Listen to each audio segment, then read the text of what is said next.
Siria está aquí, a 8 horas de avión de España. Es la mitad de grande y su población se concentra aquí. ¿Por qué? Porque toda esta zona es un enorme desierto, pero un desierto muy importante. Tiene 1/3 de las reservas de petróleo del mundo y también de gas natural.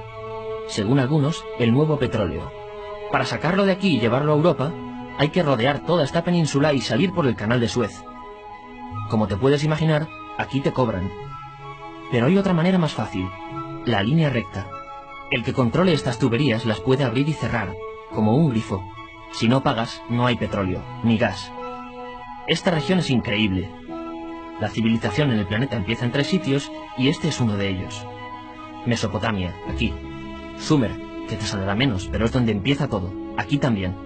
¿Recuerdas la Torre de Babel de la Biblia? La hicieron estos tíos. Egipto, aquí. Siempre ha sido un punto de contacto entre Oriente y Occidente, dando a Asia salida al Mediterráneo. Quizá por eso aquí nacen las principales religiones monoteístas, el judaísmo, el cristianismo y el islam. El islam es el último que llega y de hecho acoge a las 2 anteriores. Adán, Noé, Moisés, Jesucristo son considerados profetas islámicos. Bueno, al grano. Como la zona es brutal, todos han querido controlarla y siempre ha estado dentro de algún imperio. Los persas, los griegos, los romanos. El imperio romano termina partiéndose en 2 y finalmente solo sobrevive esto. Ahora es cuando la última religión monoteísta, el Islam, construye su propio imperio. ¿Te acuerdas de las cruzadas? Bueno, pues son los europeos cristianos intentando recuperar esta zona de la que estamos hablando. Los últimos en llegar son los turcos, que ojo, no vienen de Turquía, sino de muy lejos en Asia, junto con Gengis Khan. Lo conquistan todo y fundan el Imperio Otomano. El Imperio Otomano se queda ahí hasta la Primera Guerra Mundial. 600 años.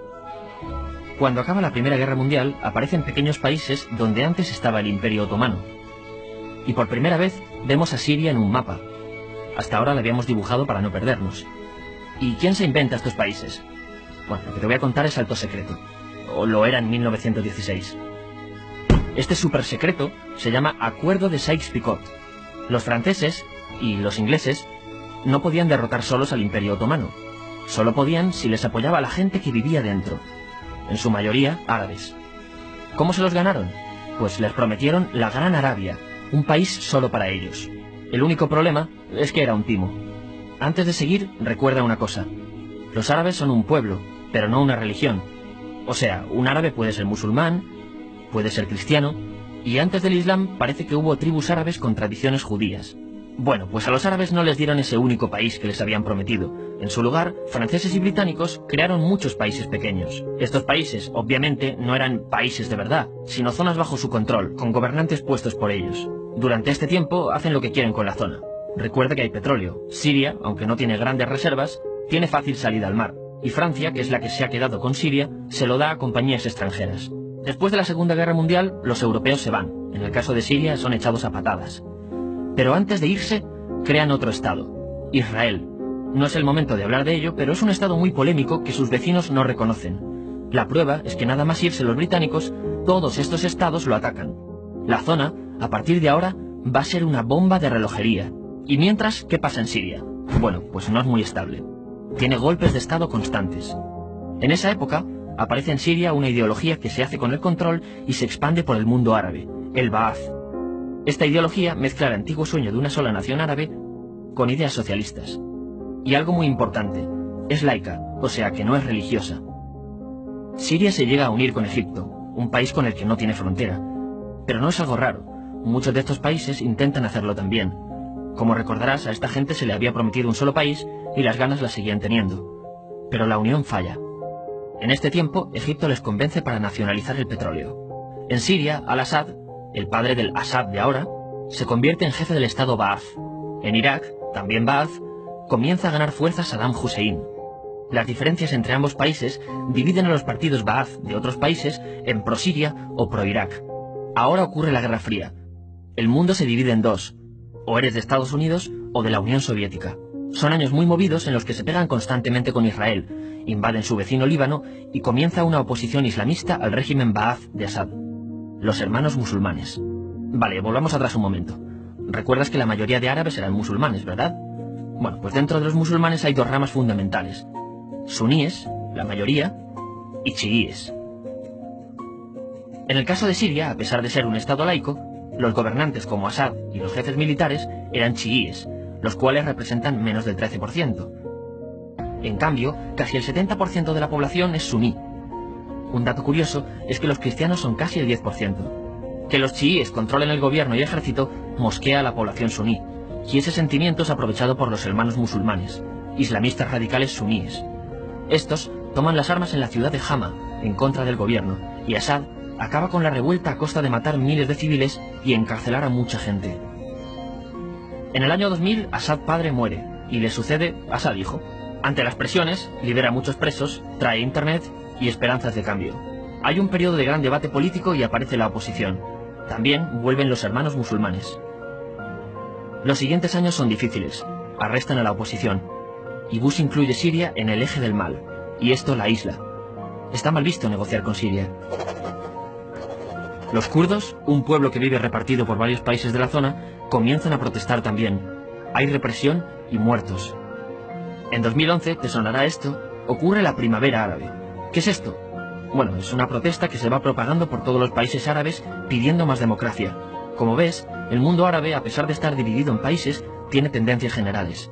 Cuando llega a Siria, Assad hijo termina usando el ejército y en los enfrentamientos mueren unas 1000 personas.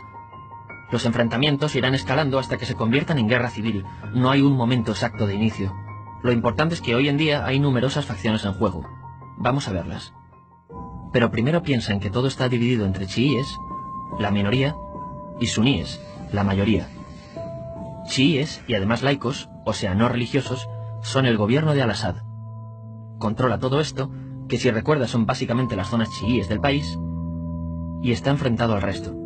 También mayoritariamente laico, pero suní, es el Ejército Libre de Siria, o FSA en inglés, junto con el Frente Islámico, que es religioso, y otros 70 y pico grupos más, forma una coalición que la prensa llama simplemente la oposición.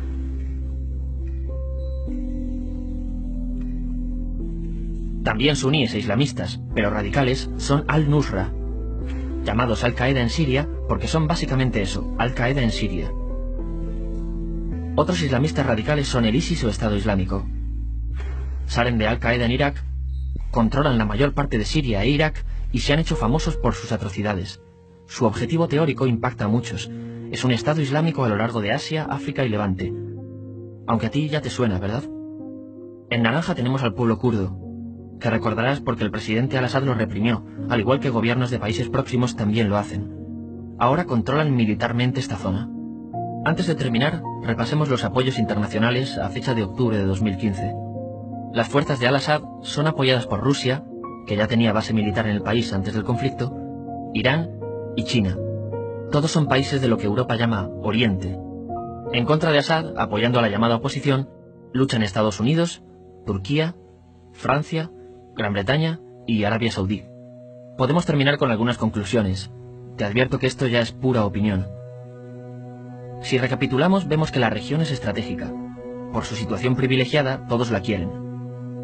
Siria siempre ha estado bajo el paraguas de grandes imperios. Piensa que hace 100 años la actual Francia era Francia. Gran Bretaña era Gran Bretaña.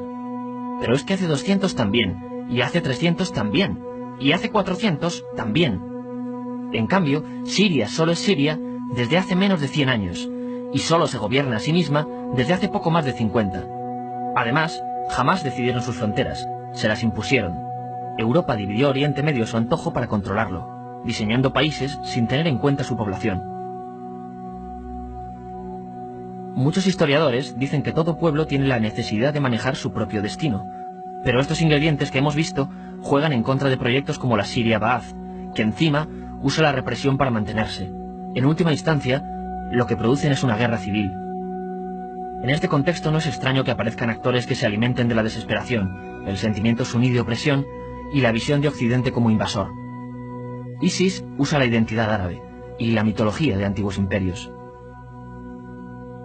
Cuando quieres entender el presente, pregúntate, ¿y el pasado?